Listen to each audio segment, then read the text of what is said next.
southbound, I've been hellbound, riding on the midnight train. Going too fast now, think I ought to slow down, standing in the pouring rain. What's going on, guys? Tristan and Tony here with another episode of the One Hell of a Life Outdoor Podcast. What's going on, Deb? You're damn right. This is another one, and one of our funnest partners on the planet are here with us tonight. And y'all, Dirty Duck Coffee. Tristan, who we got here? Well, at this point, if you're in the duck hunting world and have not heard of Dirty Duck Coffee, or at least seen one of their hats or something, then you must live with your head in the sand or something. That's right. Or listen to this podcast, because we talk about them all the time. But we got Buck and Jay on, the owners. And guys, thank you for taking the time to come on tonight. And yeah, we're excited to have you on. Yeah, thanks for having us, fellas. Absolutely. So y'all just got out of the duck hole, like literally right before you got on the podcast, huh?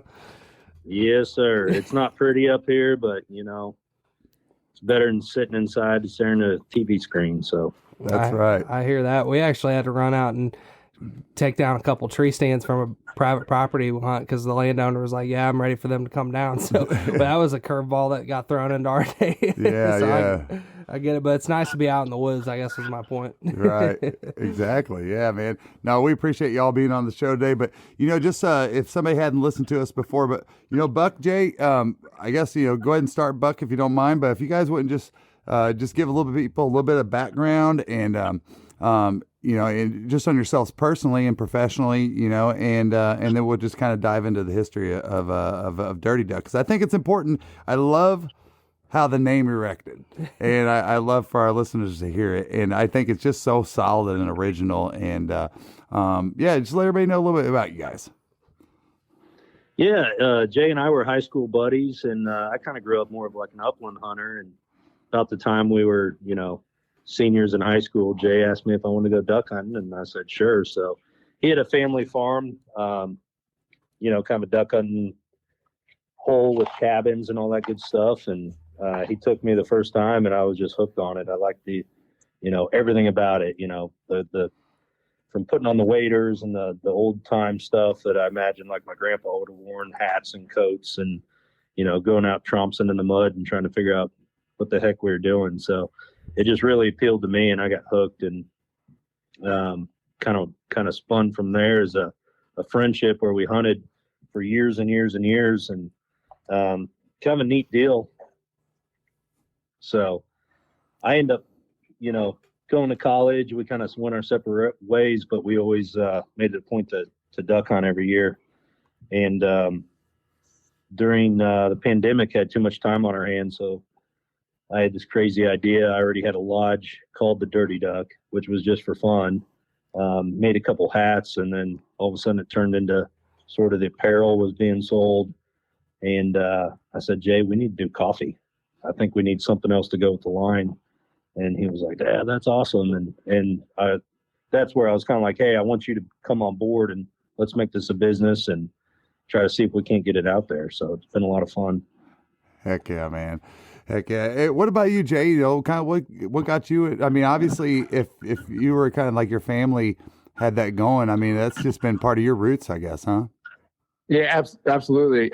You know, I was blessed with, you know, people think about having a divorced family, and that's not a good thing. And, you know, there's definitely a lot of, you know, complex things around that. But the good side of mine was my stepdad, who I call, you know, bonus dad.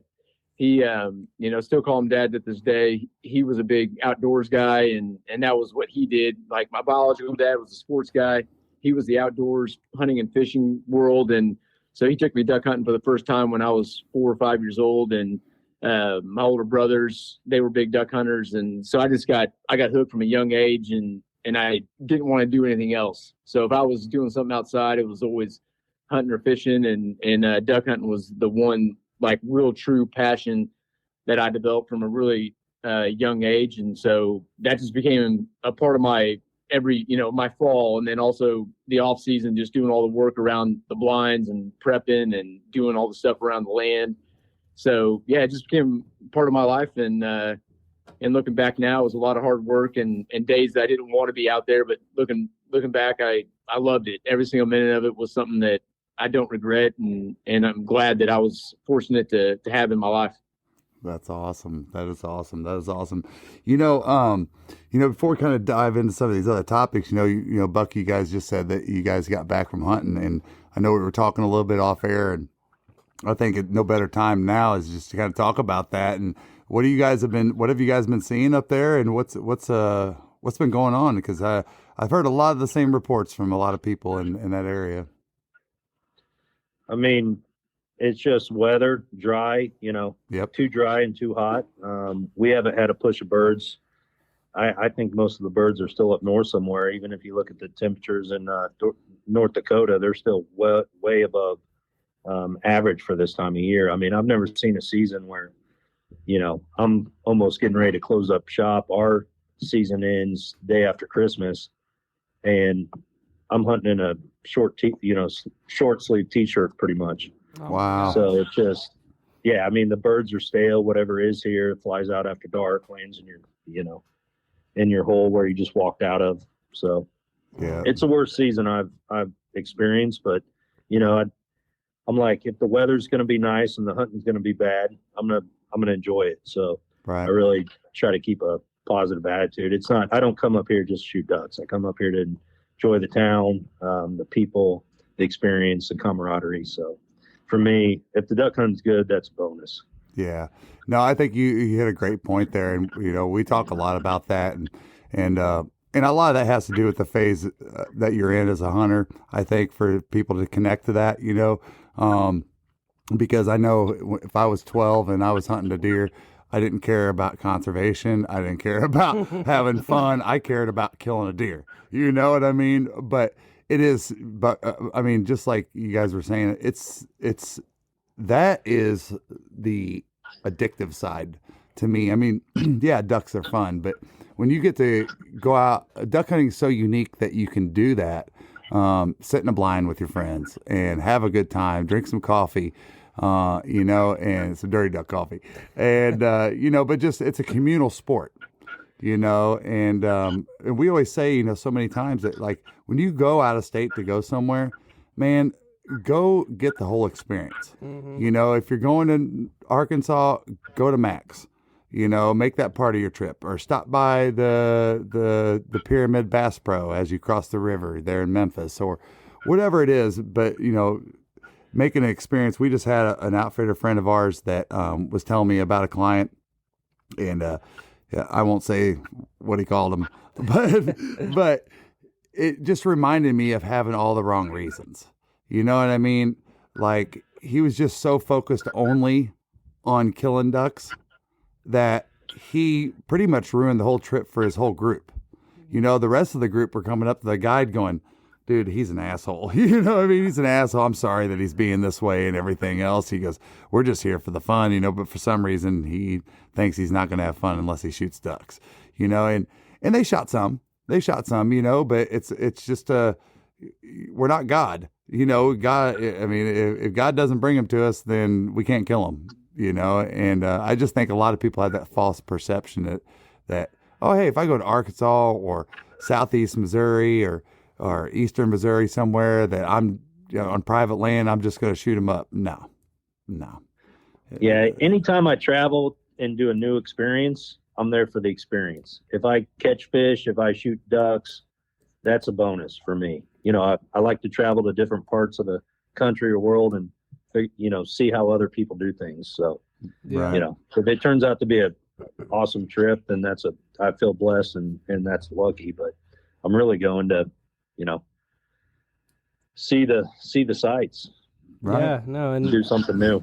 I think a lot of people that, are going with an outfitter or whatever might take the standpoint of like the killing standpoint, kind of like you were just saying, but like you got to keep in mind that, don't you think those outfitters, whether it be fishing, duck hunting, deer hunting, whatever, they want you to succeed just as much as anybody else. So it's like probably more than you. Yeah. So I mean, you just got to keep that in mind. And I guess, like as you said, the older you get and the different phases of being a hunter, you kind of start to see those things. Absolutely. Right. And so, Buck, you just got back from. I know we were going back and forth a it was a week or maybe 2 weeks ago. We were just kind of going over some of the bullet points and stuff like that, things we're going to talk about tonight. And I follow you on Facebook, and I'm super jealous. You were out doing some pheasant hunting. So you were up in South Dakota? Yes, sir. Yeah, we went up by Chamberlain, kind of a family trip that The cock blockers. yeah, the cock blockers. So, Is that really their name? Go look at the website. That is Maybe some amazing. apparel. That is amazing. That's almost as good as Dirty Duck. yeah. So yeah, last year me and my cousin Drew, we consider ourselves the sharpshooters, and I like shooting, pheasants that flush early and they're high and fast, and I'm squatting down in the ditch like I'm duck hunting, and they don't know I'm there. So it's the more, challenging shots. And last year it seemed like we had a lot of them, and so I started calling him and we're the cock blockers, last line of defense, And so I showed up this year with hoodies made for him and and we wore them while we were hunting for the couple days, and everybody got a kick out of it. That is awesome. But yeah, it was an excellent trip. Again, the weather up there was a lot warmer than usual. 50s some of the days. It's a trip first week of December where we could not go at all because of the weather. Or like last year, we were getting chased out, fighting ice and snow all the way, back down through Iowa and Omaha, Nebraska, trying to make it back to Kansas City. So yeah, we're up there the last day. I was in short sleeves, with a vest on, but, they farm for the birds up there, right? It's just, the state does it right, and there's a ton of birds, and it's really hard for me to tell what's, if any, are planted and what's wild, because they act different than the wild birds used to in Kansas, but there's so many of them that I think they let their guard down a little bit. So, there's some easy hunting, but there's definitely some birds most of the birds are pretty wily. And if you're not blocking the field, they're running out the corner. Dang. So, and you said that you grew up, doing a lot of upland hunting, where does that,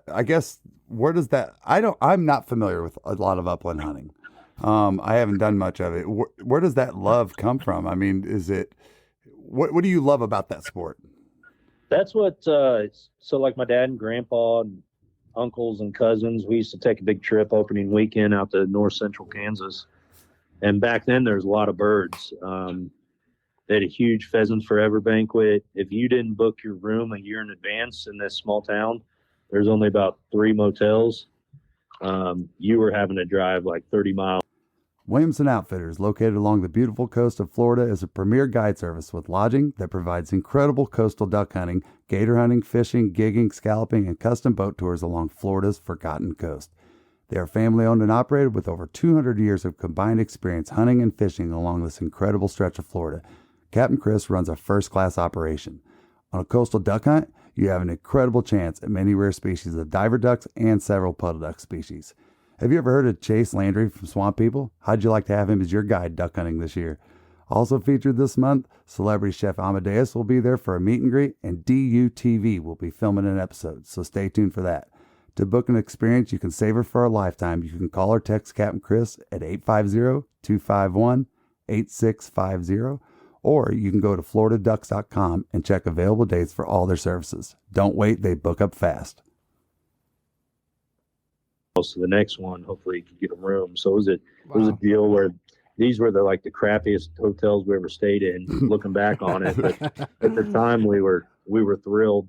And it went from not being able to get a room in town to, fast forward 10 years, we're the only group of hunters in town, and we're going out there because it's tradition.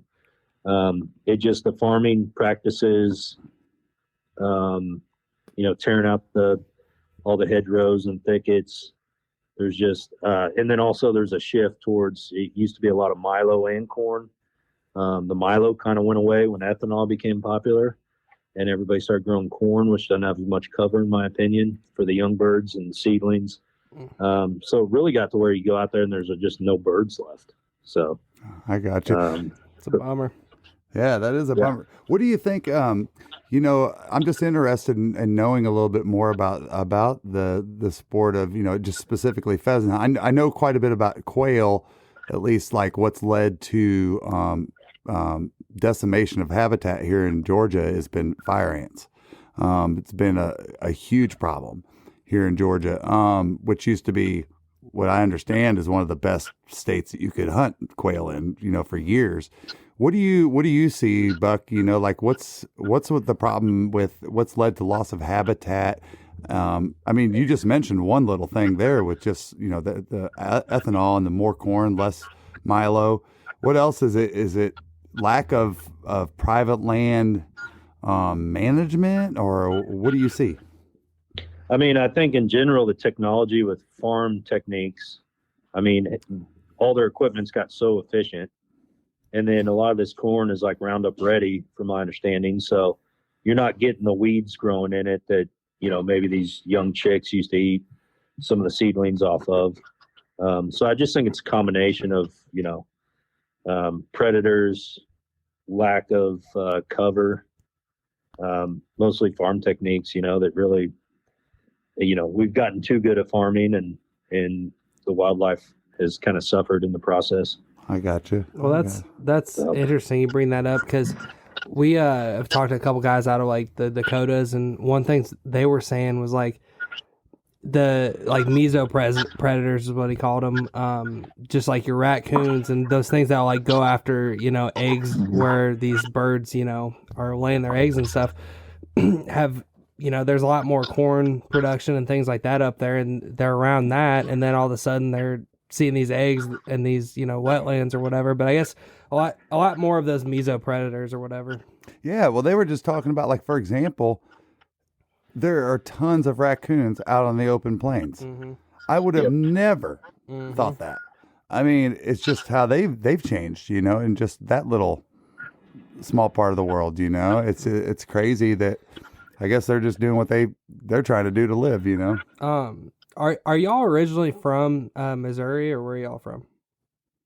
Yeah, we're both born and raised here in Kansas City, Missouri area. Okay, so one thing I'd be interested to ask y'all. So, this old timer that, like, he's in his 70s that hunts around Delta Thunder, or he doesn't hunt anymore, but hangs out around Delta Thunder Lodge. He's our historian. Yeah, he talks about, like, back when, like, I don't know, 80s, 70s, and 80s, he was like, there was no geese in Arkansas. Zero. Like, you would not see geese in Arkansas. Now they're everywhere. Like, have y'all seen kind of a growing goose trend in Missouri over your lifetime, or what do you think about that? I've seen a lot more specks show up. Mm-hmm. We used to have a lot of snow geese and honkers. I guess that's a northern term, Canada geese. And yeah, now we're getting quite a few specks. And then I've also seen up here around the refuge, the swan population from 20 years ago was one swan. And now there's like, you know, I don't know, 4,000. Wow. And then tonight we're out, we had sandhill cranes flying over us. Really? Wow. Which was crazy. We heard the noise, and then we saw them, and we thought, you know, that's got to be a swan. And then we kept looking at it, and then I heard the noise. I was like, that's definitely a sandhill crane. Yeah, there's no mistaking that noise. Yeah, and so that's just, you know, a little bit out of the ordinary around here. Mm-hmm. And so we looked it up, and we're like, can we shoot them? Can we shoot them? I think there's only 10 states that we saw that can shoot sandhill crane. And I was like, that's a nice ribeye of the sky that we could have for dinner. That's right. I was like, let me get confirmation before we do anything stupid. Shoot what you can afford. Yeah. We were just hunting in Florida last weekend, and there's always been like a good local population down there, but you can't hunt them. But I think they get migratory ones too, and it was kind of around the Gainesville area, and we were driving through all these, like, I don't know, horse ranches and farms. Yeah, you sandhills everywhere. And we're hunting a wood duck hole, and sandhills just flew over us. We're thinking the same thing. Like, sky blast them all we can. Man, funny, man. So I want to talk about some of the things you guys got going on there. So, Buck, let's talk about these K-Cups. Yes, sir. Yeah, we came up with, we have 7 different flavors of K-Cups now. Wow. So it was awesome. something. Yeah, it's awesome. It's something that we came out with last year, and we said, well, let's try the French roast, and we did a big run and ran out of them, and then people started missing them, so we tackled some other projects, and then we got our buddy. I think we lost you for a sec. Oh, Are you there? Yep, we got you. All right. I don't know what you heard or what you missed, but You were saying yapping away. you said the French roast that did really good and sold out, and then yeah, we just had a lot of people asking, so we went ahead and rolled out 7 different flavors, and they've been moving well off the shelf, so we're very pleased with it. that's awesome, man. Yeah, because I mean, with me and my wife, like we rarely use like a traditional coffee cup. So most of the time, what I find myself doing with y'all's coffee is like we got one of those reusable ones, and I just grind it up and put it in there, you know. But no, that's smart that y'all did that, because there's a lot of people, especially if it's just a couple people in the house or one dude in the house, that's like you can't really. There's no reason to make a whole coffee pot, you know. Yeah. Right. Yeah. Grab a cup, run out the door, drink it on your way to work type of deal. Yeah. Well, and especially just like a hunt. Think about the hunting lodges. Mm-hmm. I mean, that's the most efficient way for somebody to just get a cup of coffee real quick. Yep. I mean, it just is. Yep. And y'all We've found a lot of like the Airbnb or the lodges that house people. They prefer the K cups just because the people can make their own, and they don't have to brew a big pot of coffee for everybody. Yeah, and So you never really know either, because like I find myself like sometimes when we're at lodges, like I'll brew up some of y'all's coffee, and like sometimes they'll just be like me and one other person grab some, then you got half a pot sitting there that goes bad, or some mornings everyone drinks, so you never really know. So that is a good point. Heck yeah. So what? I'm not familiar with this Easton Waterfowl Fest.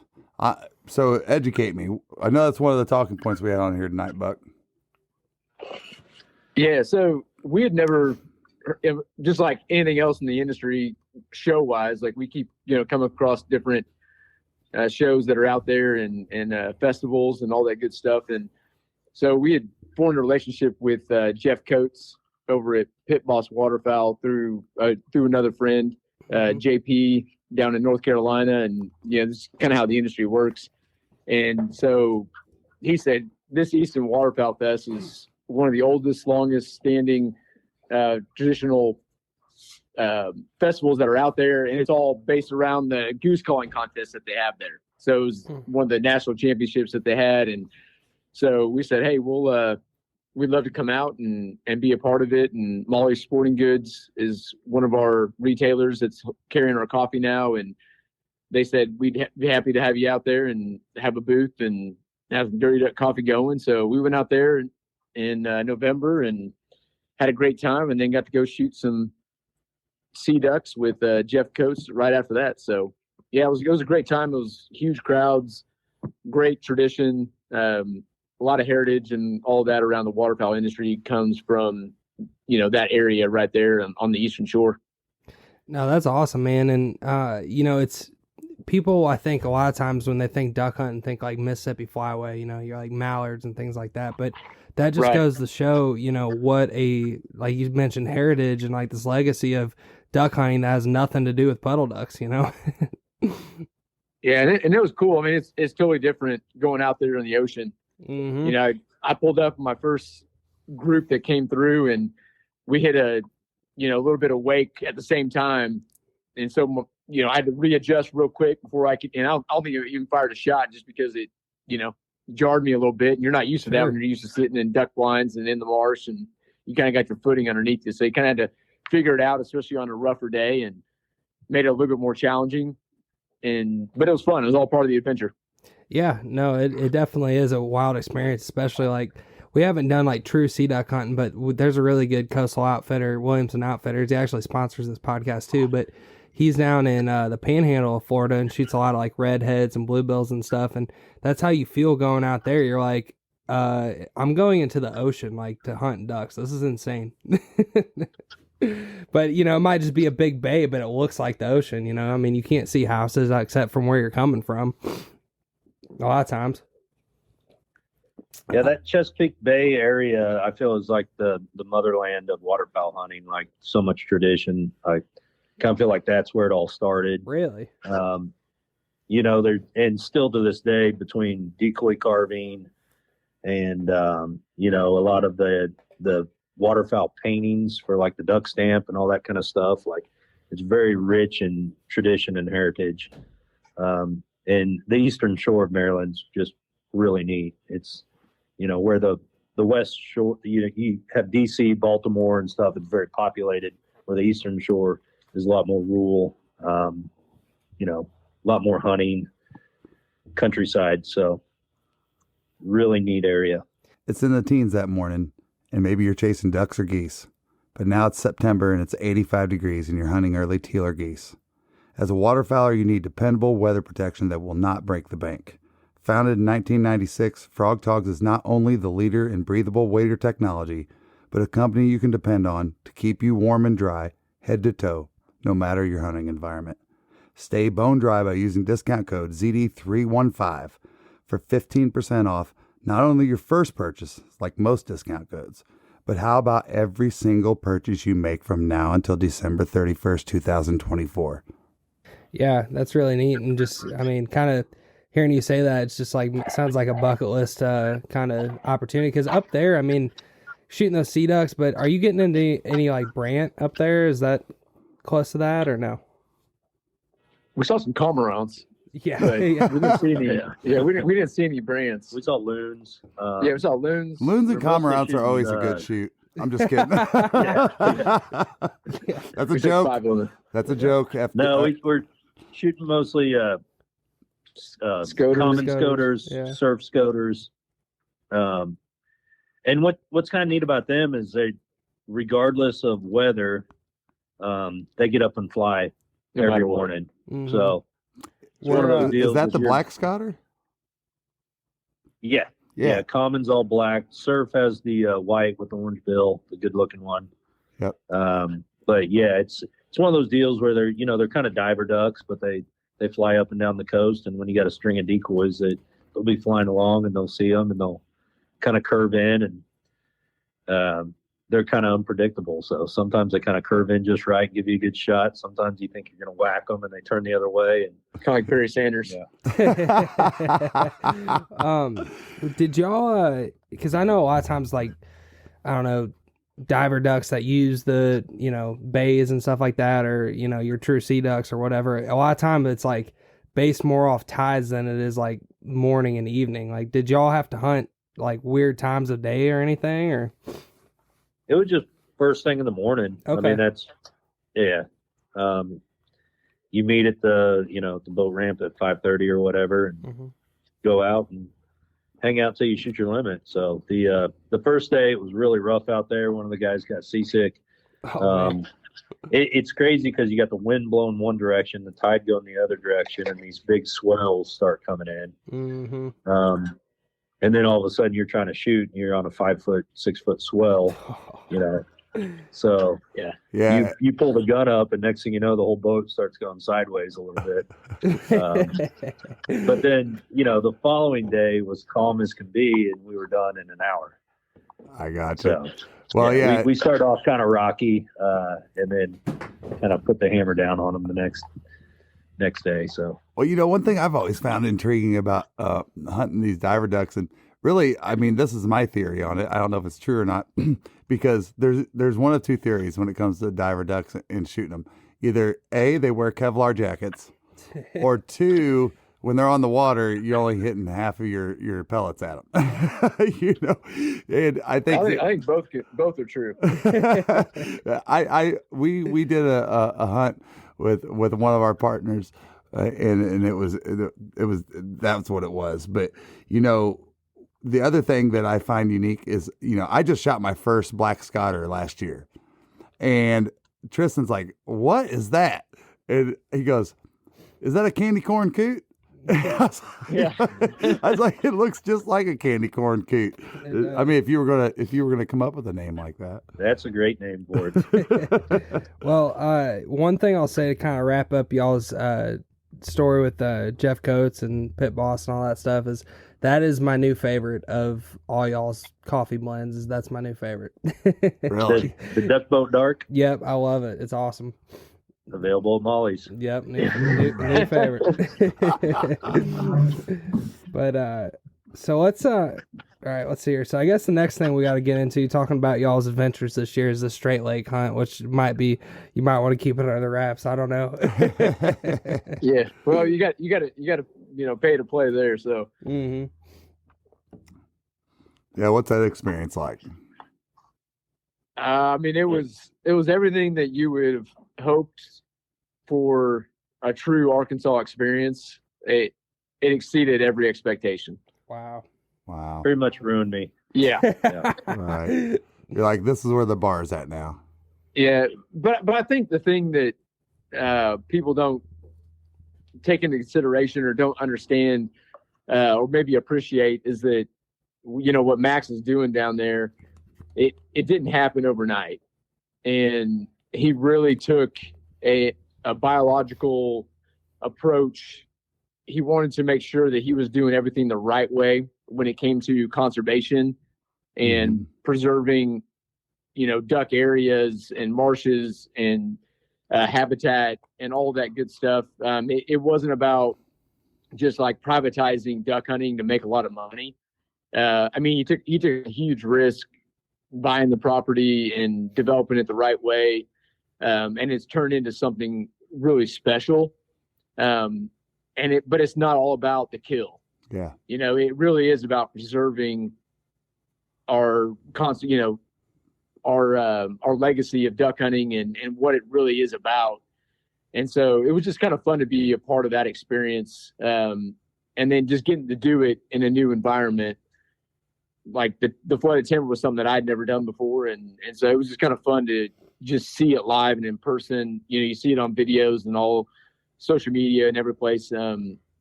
But it was just kind of cool, just seeing it all happen, and then getting into the birds was just kind of a bonus part of that. Sure.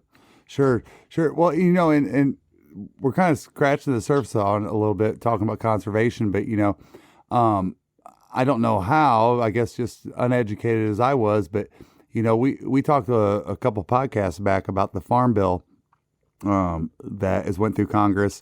It's still sitting there. There's still a lot of things that have not been decided on, basically month to month right now until Congress comes up with a decision and approves a budget. They're just, they're taking crutches through this thing. And one thing I didn't realize is that, private land is, and don't quote me on this, but I want to say that that it's 80% of duck habitat is private land. And for, let's just be frank. I mean, anytime you go to get a property, you're not buying property to lose money, right? You're buying property to make money. And these subsidies, these things that the dollars that come in from this farm bill for CRP set aside, habitat replacement, all these different things are up in the loop right now. And folks like this are going to be affected. I mean, that are running big programs to preserve conservation for these animals, because if you're a private land hunter or a public land hunter, without this private land conservation, we're in a lot of trouble. So, I mean, all you public land hunters sitting out there thinking, oh, well, the private land's taking everything away. No, they're not taking everything away. They do a huge, huge amount of the conservation that we have to have. And state agencies are working with these folks. I guarantee you that he's the owner there. He's working with state agencies and biologists. Absolutely. And everything. What did you guys learn a little bit about as far as did he go into any of that? Did you guys get to learn about any of that as far as the conservation pieces that he's doing there and why? I mean, or is it just more he's got just a great amount of natural, from crops to what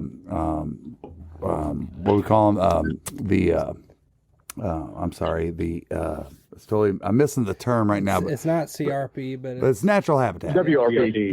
Yeah. WR. What's it called? WRP. Yeah, WRP. No, did learn a lot every time Max Sharp spoke. He always had something very knowledgeable and some things that I never thought about. So that place there is roughly around 2,000 acres of what they flood, grow rice, some milo, flooded green timber, and then some resting areas, some grassland resting areas for like roosting. And it was all laid out in a certain way. I mean, there were 5,000 snow geese that never left the property. They like roosted on one side, flew across the other, to feed, and flew back that evening, and we could hear them all night. And he said food, water, and limit the pressure, and you're going to have ducks. Food, water, limit the pressure. And I thought that was interesting. I mean, anybody flooded or hunting the green timber, 9 o'clock, you're out of there, 9 a.m. And then the ducks get it the rest of the day. Yeah. There's no afternoon hunting. There's no afternoon pressure. It's, in the rice fields, you can stay out a little bit later if you want, but 9 a.m. in the timber, you're done. You're leaving it for the ducks to enjoy. And he said the first year he had the place, he killed 300 birds. And I'm pretty sure now you can kill 300 before 10 a.m. if you really wanted to. Holy cow. Yeah, and it's all about the food, water, pressure, but also imprinting these birds. So the birds that were there 10 years ago, he's kept them safe and healthy for the most part. So they fly back to Canada, hatch a nest, bring those chicks back, and then it keeps on repeating the cycle. And next thing you know, it when you show up, you think, all right, we're here to shoot ducks. But when you leave, it's like, okay, he's creating more ducks. He's increasing the population by doing this. Right. He's creating an imprint. Things. Yep. Yep. Yeah, that's a great way to look at it, because you always think, increasing the population from, the northern side of things. Do you want coffee that doesn't suck? Get the Duck. Dirty Duck coffee is made specifically for the waterfowl enthusiast. Enjoy flavors like Morning Wood, Dark Dynasty, Cinnamon Teal Snickerdoodle, and First Flight to unlock the flavor that you'll enjoy in the blind for years to come. Our friends at Dirty Duck Coffee Company are now offering all Zero Duck 30 followers a 15% discount when you use code ZeroDuck15 on your next order. Providing habitat up there. But when you look at it from the aspect of like, yeah, we're not just taking everything, single thing we can from this population here. We're trying to conserve it on our end. And tenfold, increases it on the back end, right, or the northern end. So right. It's kind of interesting to think about it that way. Right. Yeah, right. I mean, if they didn't have this kind of resource, there wouldn't be this many ducks sitting there. Mm-hmm. And these ducks aren't getting pressured, and then they're flying back, hatching nests, coming back with, a dozen more babies, and then the cycle keeps on repeating. And so it's actually, it's easy to think, okay, we're going to buy this place, plant some corn, we're going to kill ducks. He's thinking the exact opposite, Right. which is something that, I've never had a concept of, because, to create a place where you're actually wintering ducks so they can fly back and breed and multiply is pretty awesome. Yeah, most places it's just like, get it while the getting's good, Yeah. That's pretty much the deal. Yeah. Yeah, no. I do think that is an awesome thing that he's doing down there, because I can guarantee that every bordering property and properties bordering them are like, if he pulled out today, we would be in deep crap. You know what I mean? Yeah. I mean, it really does. It's no different than, there's refuges that everybody hunts around, whether they're private or public. And without those refuges, we've talked to plenty of biologists, and without those refuges, I mean, you don't have the traffic of the ducks going in between where they're safe and everything. And of course, we all know that, hey, without a new push of birds, things get stale, because the ducks get in their rhythm of doing what they do. And most of the time, like Brad Cohen told us, he runs Cohen Wildlife Research. He's like, most of our ducks that we GPS track in Western Tennessee and Northeast Arkansas, they stay within like a 4 mile square area, which blows a lot of people's minds because, you know, you always look in the sky when you're duck hunting, you see, oh, those are migrating ducks. Well, I can't wait to get him back on because he was saying, we've got a study going on that might say that that's not true, you know, and so we're interested in learning about that. And Brad's supposed to be getting back to us, actually, Tristan, about getting back on. But awesome stuff. Awesome stuff. So, all right. So you guys, let's talk about these coffee club subscriptions. How does that work? Yeah. Well, it's probably the best way to buy coffee. So for one, you can set it and forget about it, or if you need to adjust it, of course you can. But it lets it just show up automatically in your mailbox. And so whenever you go and subscribe, you get the biggest discount that we offer every time that order goes through, and then you can set the frequency based off of your consumption needs. And so you can choose how often you want it to show up. And so you can go out, you can go in, you can set how many bags you want, how many flavors you want. Or if you just want a single flavor, you can do the 12-ounce bags, you can do the 5-pound bags. And then, like I said, it's set and forget it and get the best discount that you can get. And so it gives you a lot of, a lot of flexibility, a lot of freedom to be able to get coffee right at the doorstep and not have to bat an eye. I got you. Roger that. Yeah, no, I mean, I think that's what has made things so, I mean, if we align what you're talking about with, say, something as simple as everybody has in their life as Amazon, we all Correct. do that anymore with our toilet paper, our consumables, things like that. It's just the best way to go about cost savings and saving you money, but still getting the things that you need. Like, you got to wipe your butt and you got to drink coffee. Exactly. Which one? The dirty duck will migrate to you. The Dirty Duck Coffee Club. Yeah, and one might lead to the other. If you drink coffee, Right, exactly. Man, you guys, if you all would have known about this new Disney movie Migration, right? You have some of those duck cartoons in there with the drinking some dirty duck. I told my wife, I said, this might be the first thing I get you to watch that's duck hunting related. That's funny. So you guys, one of the things you had on here was talking about this, the Dirty Duck building and the Christmas party. What is going down with this? Yeah, so the after hunting with Jay and seeing his cabin and all that kind of stuff, I bought this old building on Main Street in the town where I hunt, built in 1887. And I live upstairs, but my family and I did like a total gut rehab. And basically the downstairs looks like a bar. We flipped on the lights yesterday and some old man was trying to come through the door and wanted to sit down and drink beer. But once a year, the Friday after Thanksgiving, it's like an open invite. Whoever wants to come shows up. A good portion of the locals and town people from town show up and have a big country band and bonfire out back in the alley, and it's just a good time. So that's awesome. Really enjoy it. That's awesome. So this isn't on the list, but it just made me think of it. Buck, tell me about the General Lee. I've seen enough posts where I'm like, dude, bro, he's got a General Lee. Man, I grew up as a little kid watching Dukes of Hazzard, and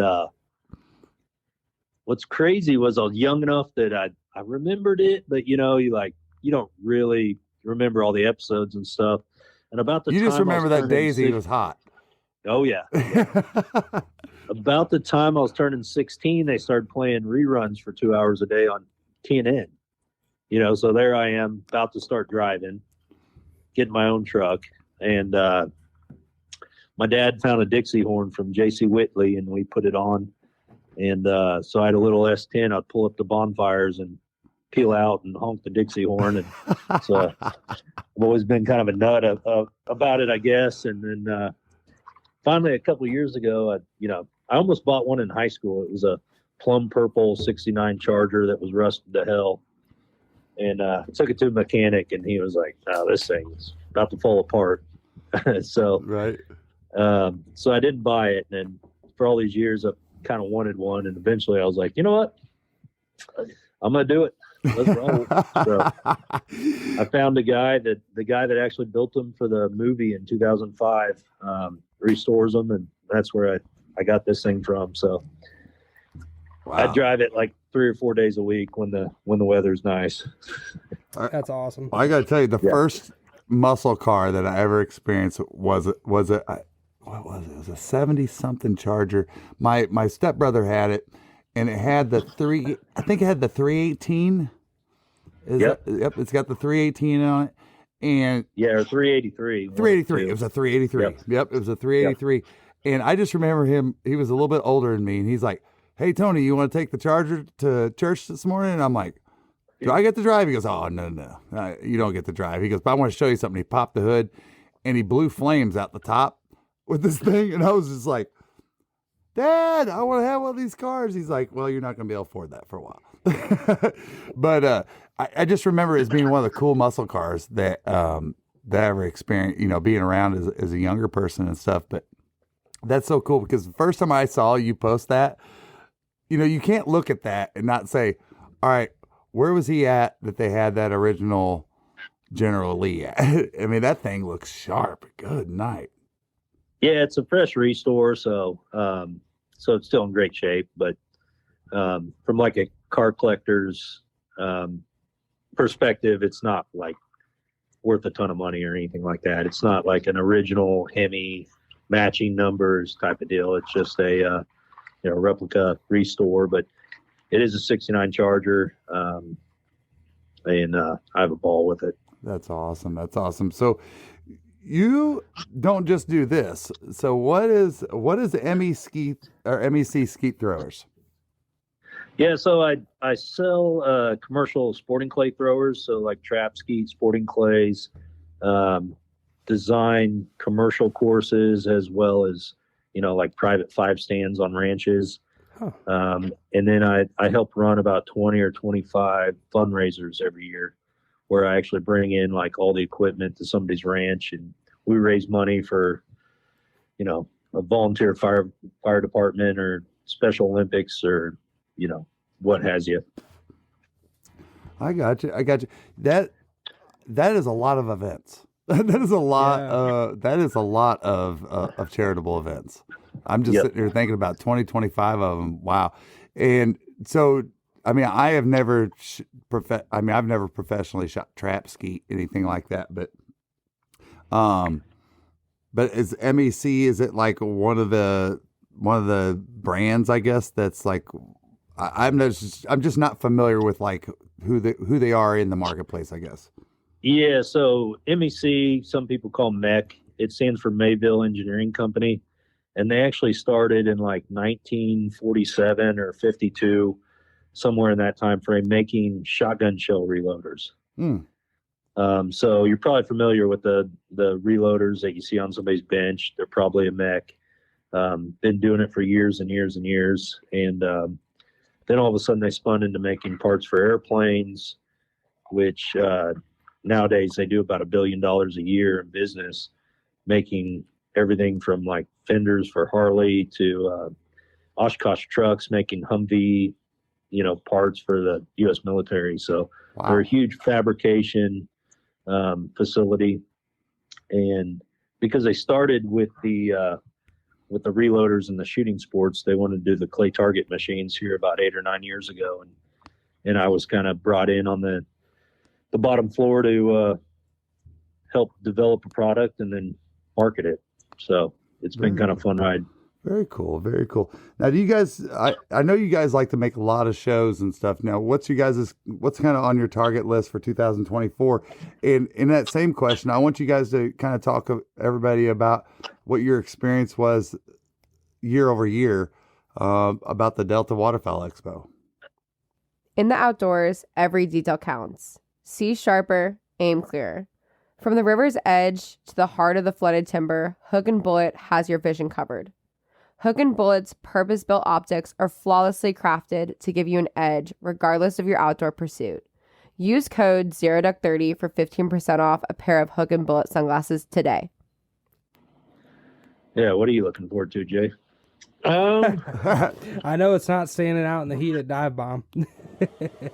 Yeah, we'll be back there though. I'm just playing. They've been good to us, and I'm just playing. yeah, no, it was No, Buck told us, he goes, I'm sitting here not sweating, and Jay's over there sweating his ass off.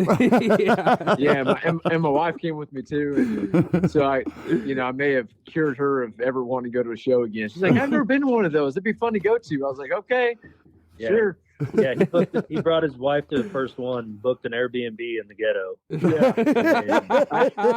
That might have something to do with it, Jay. Street view from now on. Street view. I'm looking at location, and so I got out of there real quick and got us into a nice Drury Inn. So, but no, it was a little warm, and then a tornado hit. So she got like kind of the full gamut of things. But Oh my goodness. yeah, no, I mean, there's some great shows that are coming up for us. We'll be, National Wild Turkey Federation. I mean, that's going to be the big one in February for us, kind of kick off the year.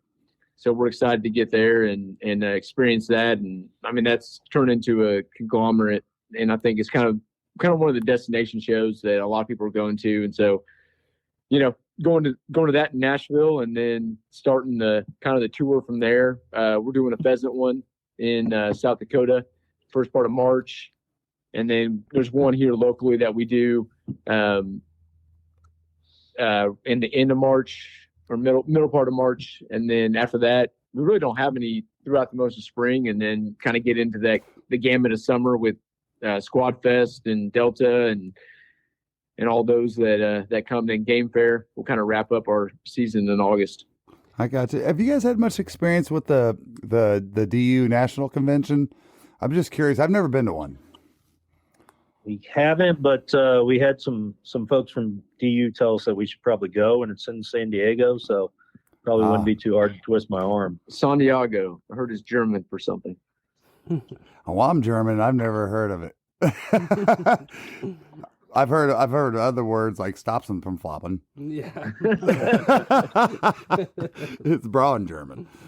But and my mom's German, she'd be slapping me in the face right now. Yeah, no, I'm excited to go to Delta. We've had shows the last 2 years that I've been at that I haven't gone to Delta, so I'm excited to go to my first Delta show and see what it's all about.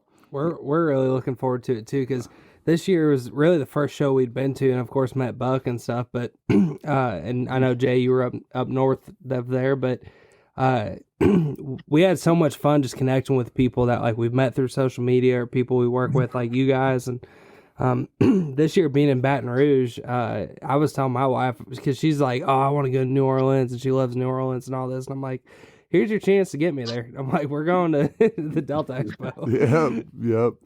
No, every vendor we talked to from the year before, and I don't think anybody had a bad thing to say about the first year, but this year, every single vendor we talked to was just like, wow, the amount of traffic and stuff. I mean, in many people's eyes, had doubled or tripled. And I do think that it had a lot to do with the governor making it such a big deal publicly. They called it, what'd she call it? She called it I think she gave it its own day in Arkansas. Gave it its own day in Arkansas, and then now they're moving it. Yeah.